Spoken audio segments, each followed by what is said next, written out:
masalah ijazah dipersoalkan. Nanti ijazah saya ditanya-tanya. Iya kan? Dengan baik. Saya dibilang apa itu? Presiden boneka, saya dikendalikan oleh Pak Jokowi. Iya kan? Seolah Pak Jokowi tiap malam telepon saya. Saya katakan itu tidak benar. Bahwa kita konsultasi, iya, itu seorang pemimpin yang bijak, yang konsultasi, minta pendapat, minta saran. Beliau 10 tahun berkuasa.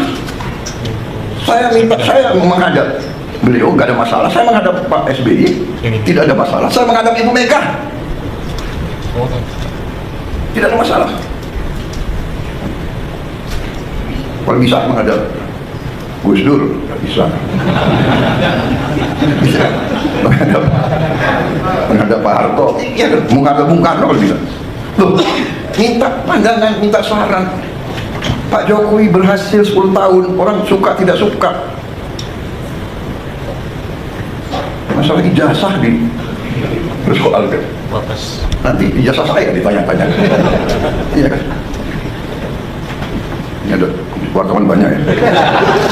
Bukan, sudah biasa ya. Kita ini di mana-mana saya katakan, dunia ini sedang penuh ketidakpastian. Ya. Dunia penuh dengan ketidakpastian. Kita rasakan sekarang.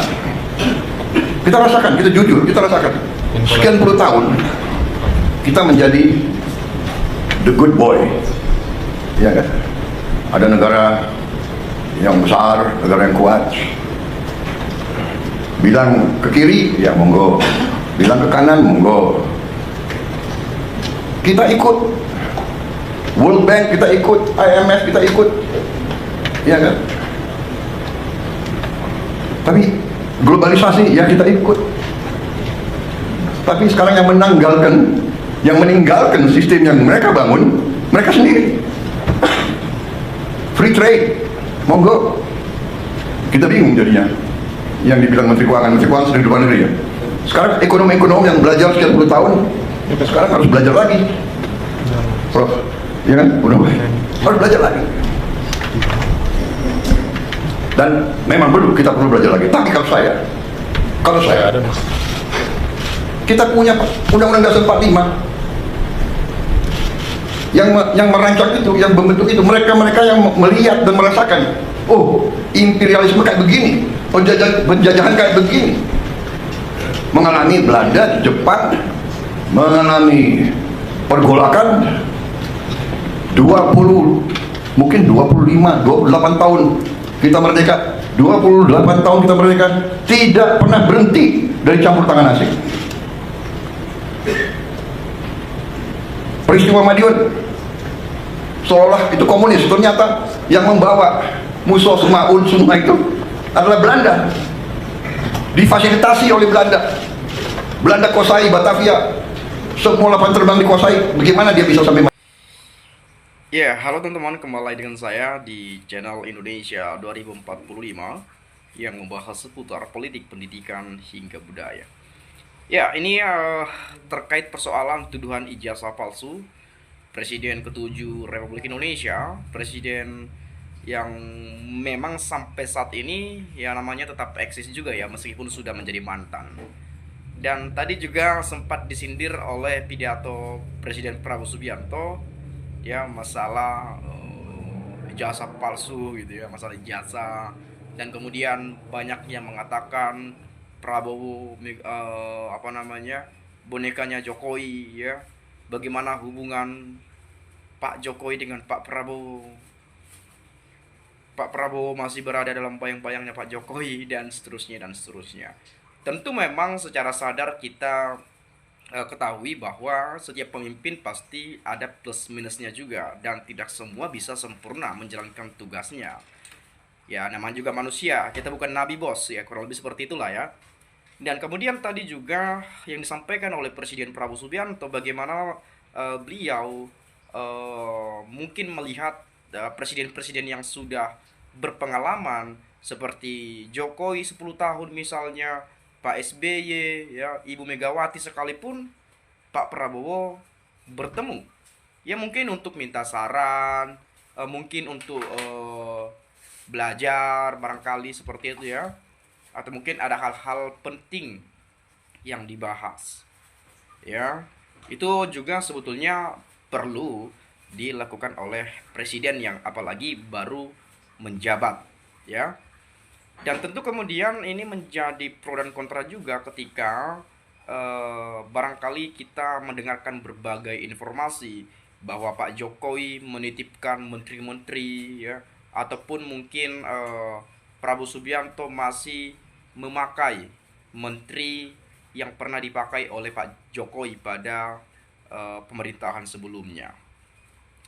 Tetapi bagi saya sebetulnya sebagai masyarakat Indonesia, sebagai warga negara, yang gak terlalu penting-penting banget lah juga membahas masalah ijazah palsu Pak Jokowi. Wong dia juga sudah tidak lagi menjabat. Wong juga beliau sudah selesai. Apalagi yang mau diributkan terkait ijazah tadi. Dan memang walaupun ya jelas kita tahu ya kita nggak mau juga dibohongi gitu ya. Tetapi kan tidak ada bukti resmi yang membuktikan bahwa Pak Jokowi itu punya ijazah yang palsu. Dan begitu juga sebaliknya, apakah seseorang yang mengklaim Pak Jokowi ijazahnya palsu, apakah sudah pernah melihat ijazah aslinya? Nah kan ini pertanyaan juga kepada kita, ya. Dengan catatan yang mengklaim ataupun yang menyebutkan ijazah Jokowi palsu, yaitu ijazah yang beredar di Google, ya. Bukan yang mungkin dipegang Pak Jokowi sekarang. Dan ini gaduh banget nih saya lihat nih di media sosial banyak sekali ya membahas itu, bahkan diperdebatkan dan sampai sekarang mungkin juga sudah dibawa ke ranah hukum. Yang menjadi pertanyaannya adalah untuk meredam suasana ini, ya sebetulnya sih simpel saja, kita harus fair mengatakan ini bahwa ya udah Pak Jokowi tinggal tunjukin aja ijazah aslinya kalau memang punya. Ya kan gampang sekali sebetulnya. Tapi ya namanya juga Indonesia ya, digoreng-goreng, goreng sana, goreng sini, ya, besar-besarkan lagi. Padahal ijazah ini sudah sejak lama dipersoalkan. Bahkan ada yang sudah kena penjara kalau nggak salah, tetapi bukan perihal ijazah kuliah gitu ya.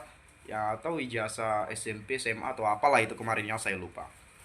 Dan kemudian sekarang ijazahnya lagi nih, ijazah lagi nggak tahu entah 2028 atau 2030 2029 barangkali ini juga dibahas lagi. Kita nggak tahu juga gitu ya.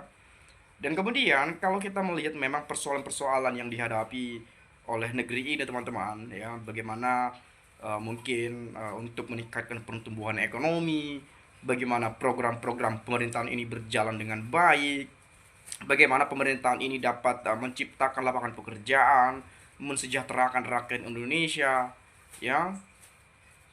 Itu yang sebetulnya harus kita dorong.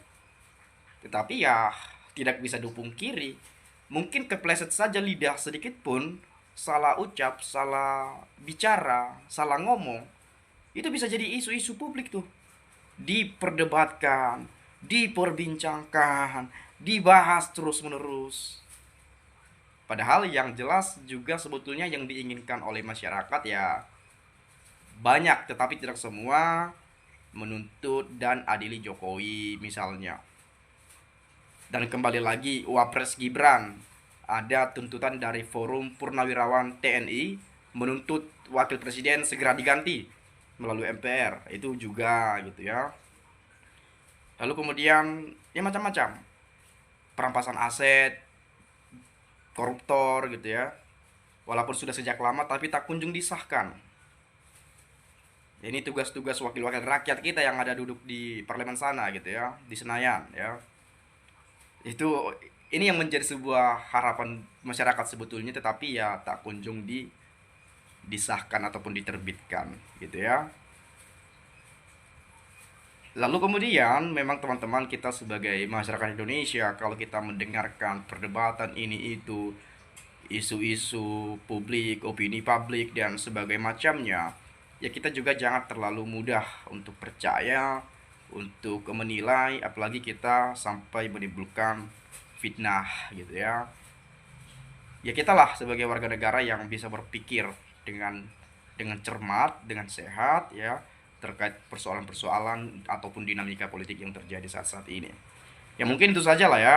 Kalau mungkin ada pendapat lain atau punya perspektif yang berbeda, silahkan sampaikan di komentar pada video ini, agar nanti kita juga bisa dapat sama-sama saling bertukar pikiran antar satu dengan yang lain melalui komentar pada video ini.